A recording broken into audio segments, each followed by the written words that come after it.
بسم اللہ الرحمن الرحیم۔ خدا کا میں نام لے کر گفتگو کی ابتدا کر رہا ہوں، یا خدا آبرو رکھ میری تو تیری حمد و ثنا کر رہا ہوں۔ السلام علیکم ورحمۃ اللہ وبرکاتہ۔ ڈیئر اسٹوڈنٹس، امید ہے کہ آپ سب خیر و عافیت سے ہوں گے۔ آج اسلامیات اختیاری انٹرمیڈیٹ سال اول کے ساتھ میں ہوں محمد زاہد، اور انشاءاللہ آج اسلامیات اختیاری کی کتاب کا تعارف کروایا جائے گا، اور اس کے ساتھ ساتھ پیپر پیٹرن اکارڈنگ ٹو بائس لاہور کے بارے میں تمام طلباء کو آگاہ کیا جائے گا، اور میری کوشش ہوگی کہ میں تمام طلباء کو وہ باتیں بتلاؤں کہ جن کی وجہ سے اس کتاب میں جن مشکلات کا سامنا انہیں کرنا پڑتا ہے وہ اس سے بچ بھی سکیں اور اس حوالے سے وہ چند چیزوں کو جان بھی سکیں۔ سب سے پہلے اس کتاب کا جو پیپر 22 لاہور کے اندر آتا ہے وہ 100 نمبر پر مشتمل ہے، جس میں 20 نمبر کی معروضی، اور وہ 20 نمبر کی معروضی کہاں سے کس طرح آتی ہے وہ پہلی بار آپ کے لیے یہ پیش کیا جا رہا ہے۔ دیکھیے گا کہ حصہ اول یعنی جو 6 ابواب ہیں ان ابواب سے 10 نمبر کی معروضی آپ کے پیپر میں شامل کی گئی ہے، اور اس کے ساتھ ساتھ سیرت النبی جس میں سرزمین عرب کا تعارف ہے، جس میں اللہ کے نبی کی مکی زندگی ہے، جس میں اللہ کے نبی کی مدنی زندگی ہے، اس میں سے 5 نمبر کی معروضی شامل کی گئی ہے، اور اس کے ساتھ خلافت راشدہ جس میں چاروں خلفاء حضرت ابو بکر صدیق، حضرت عمر فاروق، حضرت عثمان غنی، حضرت علی المرتضیٰ رضی اللہ عنہم، چاروں خلفاء 30 سالہ زندگی پر مشتمل یہ خلافت،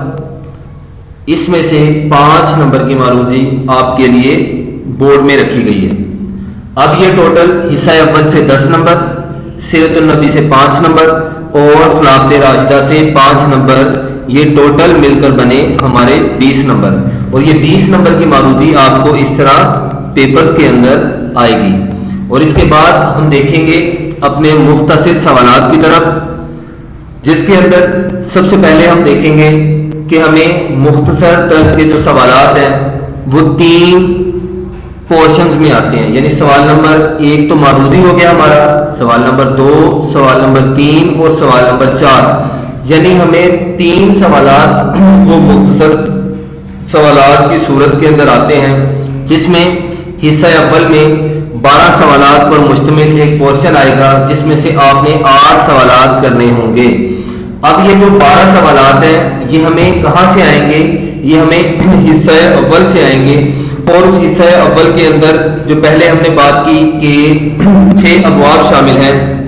وہاں سے ہمیں یہ 12 سوالات آئیں گے، ہم نے 8 اٹیمپٹ کرنے ہوں گے، اور اس کے بعد ہمارے پاس موجود ہے جو سیکنڈ ہمارے مختصر سوالات کا پورشن ہے، اس میں آئے گا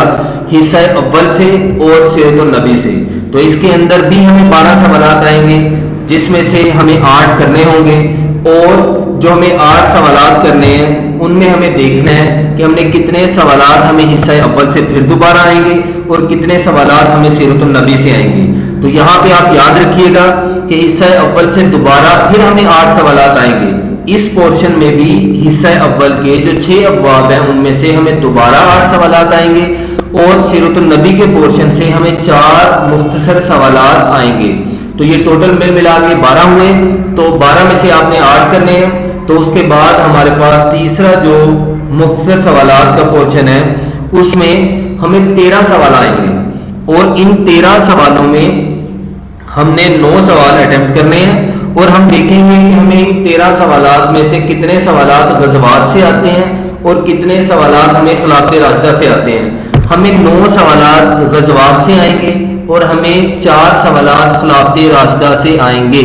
یہ آپ نے معروضی میں بھی دیکھا، آپ نے مختصر میں بھی دیکھا. ہمیں سب سے زیادہ ابھی تک کا جو پیپر آیا ہے، کم از کم یہ 60% پیپر ابھی تک کا جو ڈسکس کیا گیا ہے یہ ہمیں حصہ اول سے آ رہا ہے. تو اس لیے ہمیں حصہ اول کو اچھی طرح تیار کرنا ہے اور اچھے سے مختصر، اور اس کے ساتھ ساتھ ہمیں جو معروضی ہیں انہیں دیکھنا ہے. اور اس کے بعد ہم آگے آئیں گے کہ جس کے اندر ہم اپنا حصہ انشائیہ ڈسکس کریں گے.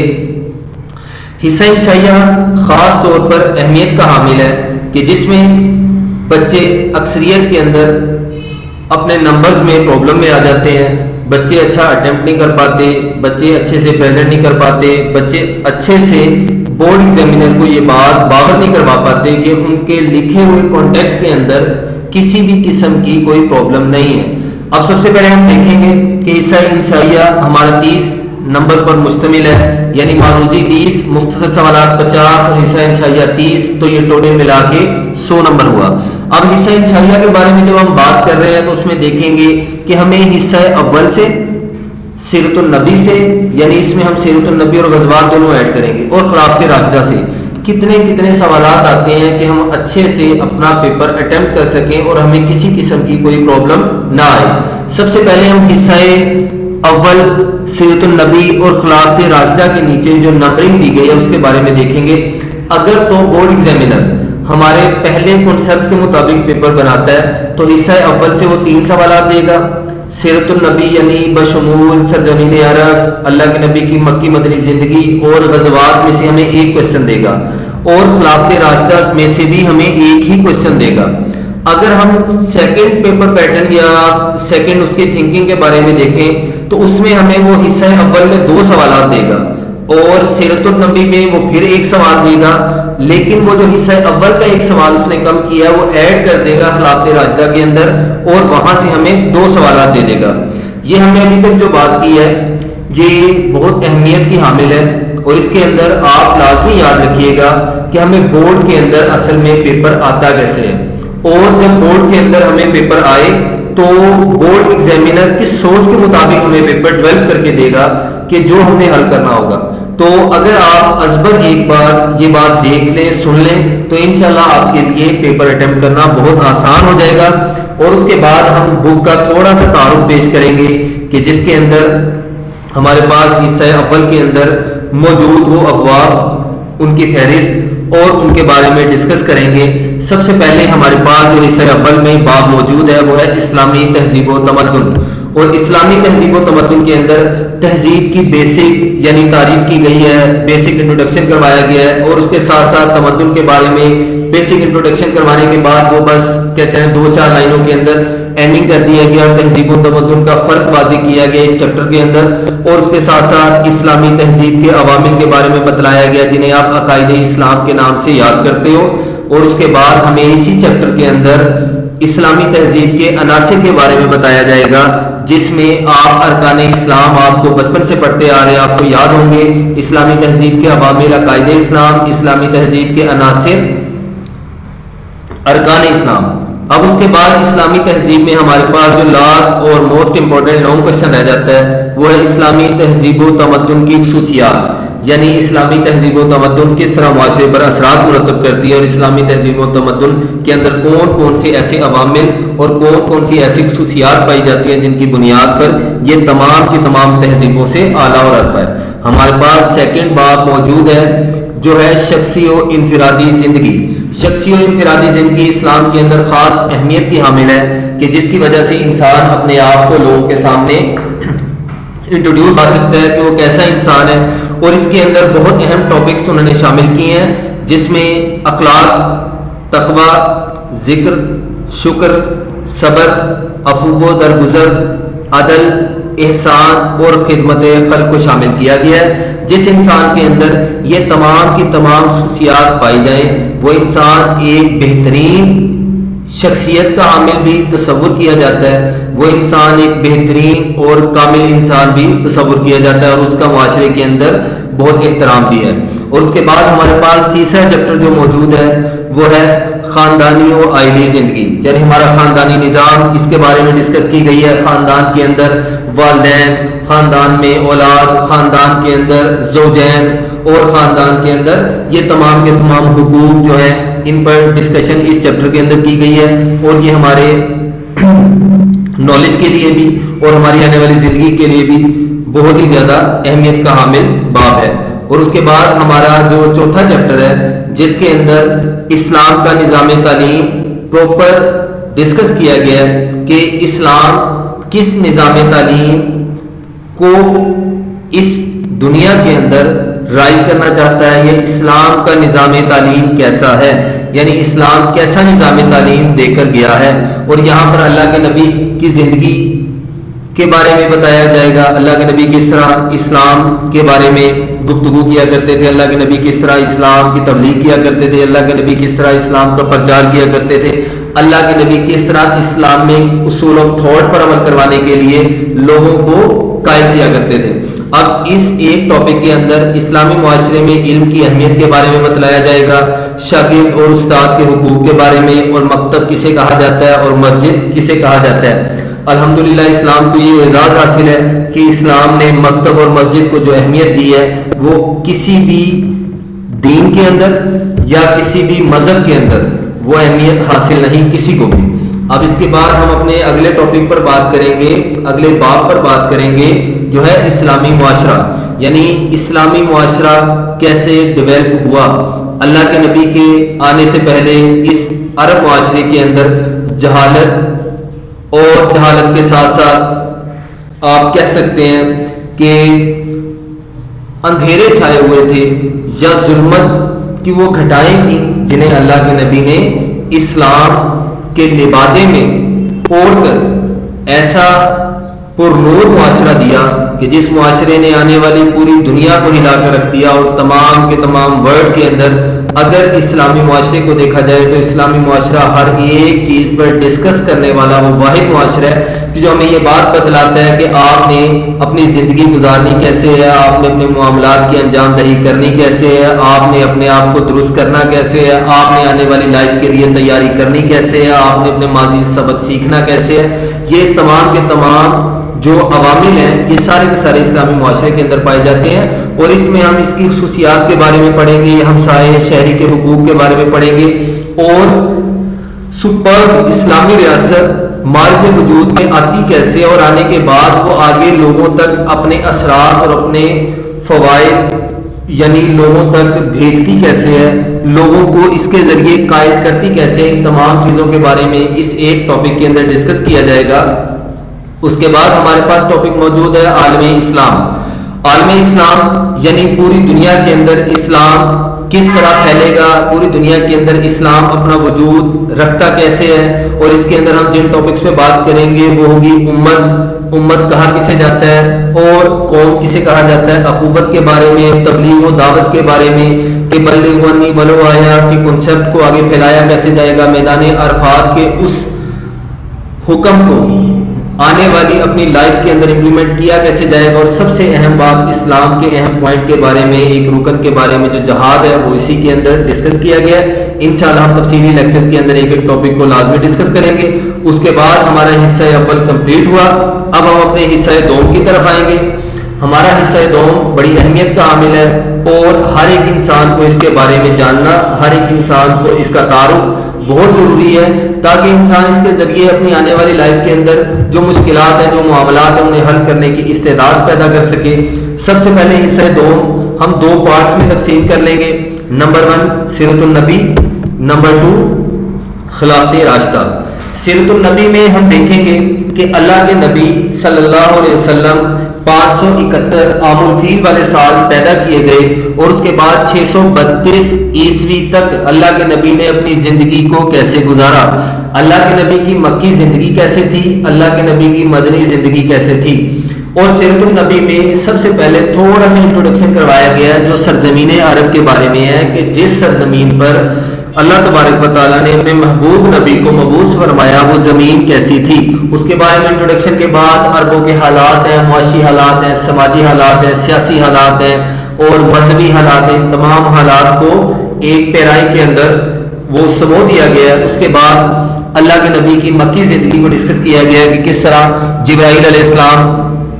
اللہ کے نبی کے پاس آئے اور آنے کے بعد اقرا بسم ربک الذی خلق کا جو کنسیپٹ ہے اسے اجاگر کیا، تعلیم سے اسلام کی ابتدا کی، اور اس کے ساتھ ساتھ اللہ کے نبی نے 3 سال جو خفیہ تبلیغ کی، اس کے بعد 4 نبوی کے اندر اللہ کے نبی کو جو حکم دیا گیا کہ آپ اعلانیہ تبلیغ کریں۔ اگر سمجھنا چاہیں تو آپ اس طرح سمجھ سکتے ہیں کہ اللہ کے نبی کی زندگی کو 3 حصوں میں تقسیم کیا جائے، 40 سال وداؤٹ نبوت اور 40 سال سے 53 سال ود نبوت، 53 سے 63 تک ود نبوت مدنی زندگی میں، تو ہمیں سمجھنے میں بڑی آسانی ہوگی۔ تو انشاءاللہ یہ ہم ڈسکس تو لازمی کریں گے، لیکن میں چند اہم باتیں بس بتلا کے جلد از جلد آگے جانا چاہوں گا، جس میں ہم دیکھیں گے کہ 4 نبی کو وانذر عشیرتک الاقربین کا جو حکم آیا، اس حکم کے اندر اپنے قریبی رشتہ داروں کو ڈرانے کا حکم آیا۔ تو آپ نے بچپن سے پڑھا ہوگا، سنا ہوگا کہ جس میں یہ کہا گیا کوہ صفا پر اللہ کے نبی گئے اور جا کر کہا کہ اگر میں کہوں اس پہاڑ کے پیچھے ایک بہت بڑی جماعت موجود ہے جو تم پر حملہ کر دے گی، تو لوگوں نے کہا آمنا واسلمنا، ہم اس بات کو تسلیم بھی کرتے ہیں اور اس پر ایمان بھی لاتے ہیں۔ کیوں؟ کیونکہ آپ صادق و امین ہیں، آپ سچے ہیں، آپ امانت دار ہیں، آپ ہم سے جھوٹ نہیں بولیں گے۔ پھر اللہ کے نبی نے قولوا لا الہ الا اللہ تفلحوا کی بات کی، ہم اس سے اب آگے نکلنے کی کوشش کریں گے۔ اس کے بعد 5 6 7 کے اندر اللہ کے نبی پر قاتلانہ حملے ہوئے، اللہ تبارک و تعالیٰ نے اللہ کے نبی کو محفوظ رکھا ان سے۔ پھر 7 نبی سے لے کر 10 نبی تک اللہ کے نبی کو وہ شیب ابی طالب کا وہ مقاطع جو تمام کے تمام اللہ کے نبی کے قبیلے سے قطع تعلقی کر دی گئی، شیب ابی طالب کے اندر رہنا پڑا، اور جس میں بڑی مشکلات کا سامنا کرنا پڑا۔ تمام عرب قبائل نے آپ سے تعلق توڑ دیا، آپ کے ساتھ میل جول اٹھنا بیٹھنا ختم کر دیا۔ یہ تمام چیزیں ڈسکس کی جائیں گی۔ اس کے بعد 10 نبی کے اندر عام الحزن، اور عام الحزن کے اندر حضرت خدیجہ الکبریٰ، حضرت ابو طالب کے وفات کے جو اللہ کے نبی کا سہارا تھے۔ اس کے بعد طائف کا واقعہ، اللہ کے نبی کی معراج، اس کے بعد بیت عقبہ اولا، بیت عقبہ ثانیہ اور ہجرت نبوی۔ یہ 13 سال کے ڈسکشن کے بعد ہم مدنی زندگی پر آئیں گے۔ مدنی زندگی کے اندر ہمارے پاس سب سے پہلے اللہ کے نبی نے جو اسلامی معاشرہ یا اسلامک اسٹیٹ کی جو ابتدا کی ہے وہ مدینہ سے کی ہے، جسے مدینۃ النبی کہا گیا ہے۔ اور مدینۃ النبی کا پہلا نام یثرب، جسے آپ اولڈ سٹی کے نام سے یاد کر سکتے ہو۔ اور یہ یثرب نام مارج وجود میں کیسے آیا؟ یہ حضرت نوح علیہ السلام کے بیٹے سام کے آگے کوئی اولاد ہے، وہ یہاں پر آ کر آباد ہوئی اور وہاں سے اس کا نام یثرب پڑ گیا۔ اور جب اللہ کے نبی آئے تو اس کا نام مدینۃ النبی، آج بھی مدینہ منورہ کے نام سے آپ اسے یاد کرتے ہو۔ اللہ کے نبی کے ننہال بھی یہیں کے رہنے والے ہیں، جو بنو زہرہ قبیلے سے تعلق رکھتے تھے، اور اللہ کے نبی کے والد کی وفات بھی یہیں ہوئی۔ اب ہم دیکھیں گے کہ اللہ کے نبی نے جب مدینہ آئے تو مدینہ آنے کے بعد اپنی زندگی کو کیسے گزارا، یا اللہ کے نبی کو کن کن مشکلات کا سامنا کرنا پڑا۔ سب سے پہلے اللہ کے نبی نے مدینہ آنے کے بعد یہود قبائل سے میثاق مدینہ، یعنی پہلا جو دستور اور پہلا جو آئین تھا، یا پہلی جو شک تھی، یا پہلا جو کانسٹیٹیوشن تھا، وہ اللہ کے نبی نے سائن کیا تھا یہود کے قبائل کے ساتھ، بنو قریظہ، بنو نذیر اور بنو قینقاع کے ساتھ۔ یہ یہود قبائل یہاں پر برسوں سے آباد تھے، اور صرف اس بات کی تلاش میں یہ مدینہ کے اندر آئے تھے کہ یہاں پر ایک نبی آنے والا ہے۔ لیکن جب اللہ کے نبی وہاں پر آئے تو انہوں نے ماننے سے انکار کر دیا، کیونکہ نسلیں بدل گئیں، تو نسلیں بدلنے کے ساتھ افکار میں تبدیلی آ ہی جاتی ہے۔ اب اس کے بعد 2 ہجری کے اندر اللہ کے نبی کو پہلی معرکۃ الآراء جنگ کا سامنا کرنا پڑا، جسے آپ غزوہ بدر کے نام سے یاد کرتے ہو۔ 2 ہجری اسلام کے لیے بڑا امپورٹنٹ سال ہے، کیونکہ اس سال کے اندر اللہ تبارک و تعالیٰ نے جہاد فرض کیا۔ اللہ تعالیٰ نے اس سال کے اندر مسلمانوں کے لیے زکوٰۃ فرض کی۔ اللہ تبارک و تعالیٰ نے اسی سال میں روزے فرض کیے۔ غزوہ بدر میں انشاءاللہ وہ تفصیلی بات الگ ایک لیکچر کے اندر کی جائے گی۔ اس کے بعد غزوہ احد جو 3 ہجری کے اندر پیش آیا، پھر غزوہ خندق جو 5 ہجری کے اندر پیش آیا، جسے غزوہ احزاب کے نام سے بھی یاد کیا جاتا ہے۔ اور اس کے بعد 6 ہجری کے اندر صلح حدیبیہ پیش آئی۔ اور یہ صلح حدیبیہ کے بارے میں آپ ایک بات لازمی یاد رکھیے گا کہ یہ ایک ایسی صلح ہے کہ جس میں اللہ کے نبی کو ظاہراً ناکامی ہوئی، لیکن آنے والے دور کے اندر یا آنے والے وقت کے اندر اصل میں یہ صلح فتح مبین کے نام سے یاد کی گئی۔ اور ساتھ کے اندر غزوہ خیبر ہے، اور اللہ کے نبی کے خطوط ہیں بڑے بڑے بادشاہوں کے نام، اور اس کے بعد 8 ہجری کے اندر فتح مکہ، غزوہ حنین اور غزوہ طائف اور سیریہ معطہ پیش آئے، اور 9 ہجری کے اندر غزوہ تبوک پیش آیا، اور 10 ہجری کے اندر اللہ کے نبی صلی اللہ علیہ وسلم نے امت مسلمہ کے 1,24,000 یا 1,40,000 کم و بیش لوگوں کے ساتھ حج کیا، اور یہ اللہ کے نبی کا پہلا حج تھا، اور 11 ہجری کے اندر اللہ کے نبی وفات پا گئے، اور اس کے بعد اگلا دور جو سٹارٹ ہوا وہ ہمارے پاس آیا خلافت راشدہ کا۔ خلافت راشدہ 30 سالہ عرصہ پر مشتمل ہے، اور اس میں 4 خلفاء آئے، اور آخری 5 ماہ حضرت حسن رضی اللہ عنہ نے مکمل کیے۔ اب ہم دیکھیں گے سب سے پہلا خلیفہ جو حضرت ابوبکر صدیق کو نامزد کیا گیا، انہوں نے کم و بیش 2 سال 3 ماہ حکومت کی، اس کے بعد وہ اس دنیا سے کوچ کر گئے۔ اس کے بعد 11 سے لے کر 13 تک ابوبکر صدیق رہے، اور اس 13 سے لے کر 24 تک حضرت عمر فاروق، اور 24 سے 35 تک حضرت عثمان غنی، اور 35 سے 40 سے تھوڑے سے ماہ کم حضرت علی المرتضیٰ نے حکومت کی۔ اب اس خلافت راشدہ کے اندر کن مسائل کا کس خلیفہ کو سامنا کرنا پڑا، اور کن کن مسائل سے دوچار ہونا پڑا، اور کون کون سی ایسی چیزیں ہیں جو ہمارے لیے خلافت راشدہ ڈیولپ کر کے گئی، علیکم بسنتی و سنت الخلفاء الراشدین المہدیین، اور کن کن چیزوں پر ہم نے عمل پیرا ہونا ہے، وہ ساری کی ساری ہمیں خلافت راشدہ میں اکثریت کے اندر ملتی ہیں۔ اور انشاءاللہ ہم اپنے ڈیلی بیسس لیکچرز میں ایک ٹاپک کو ڈسکس کریں گے تاکہ ہمارے طلباء کو اسے سمجھنے میں اور اسے یاد کرنے میں آسانی ہو، اور اللہ تبارک و تعالیٰ آپ سب کو خوش و خرم رکھیں۔ اور اس کے ساتھ ساتھ آپ سب طلباء سے درخواست کی جاتی ہے کہ القلم ڈیجیٹل ایجوکیشن کے اس چینل کو سبسکرائب کریں تاکہ آپ تعلیم کے اس میدان کے اندر القلم کے ساتھ کھڑے ہو سکیں، اور القلم کا سہارا بن سکیں، اور القلم آپ کی آواز بن سکے۔ شکریہ، اللہ حافظ۔